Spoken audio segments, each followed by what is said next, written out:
అన్నయ్యా, గణేశా, నీవు ఎప్పుడూ చెబుతావు నేనే పెద్దవాడిని, నువ్వు చిన్నవాడివి అని.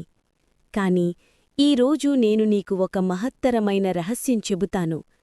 నా పుట్టుక వెనుక దాగిన నిజం తెలుసుకుంటే నువ్వే ఆశ్చర్యపోతావు.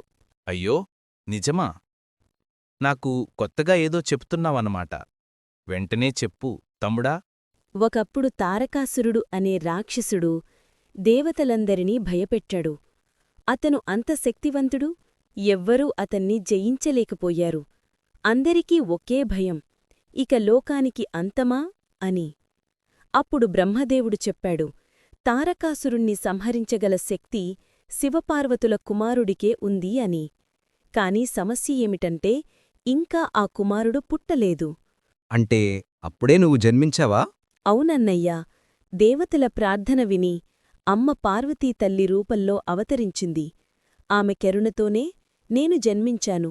అందుకే ఆమెను స్కందమాత అంటారు. అంటే నా తల్లి, యోధుల తల్లి. ఆమె 5 చేతులతో సింహంపై కూర్చుంటుంది. ఒక చెయ్యిలో నన్ను శిశువుగా పట్టుకుని మిగతా చేతులలో కమలాలు, అభయముద్రలు, ఆశీర్వాదాలు పంచుతుంది. ఆమె రూపం చూసిన వారంతా ధైర్యం, జ్ఞానం, ఐశ్వర్యం పొందుతారు.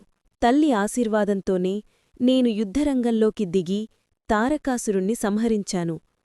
నాలో శక్తిలేదు, తల్లి ఇచ్చిన శక్తి మాత్రమే ఉంది. కాని అన్నయ్యా, ఇది అంతేకాదు.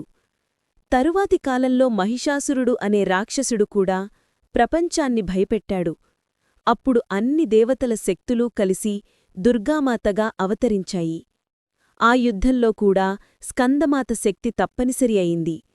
తల్లి దయతోనే దేవతలు ధైర్యం పొందారు. అదే శక్తి దుర్గామాతలో కలిసిపోవడంతో మహిషాసురుడు కూడా నాశనమయ్యాడు. అంటే తమ్ముడా, తల్లి శక్తి లేకపోతే దేవతలు కూడా విజయం సాధించలేరా? అదే నిజం అన్నయ్యా. తల్లి దయ లేకుండా ఏ శక్తి పూర్తికాదు. తల్లి ఆశీర్వాదమే విజయానికి రహస్యం.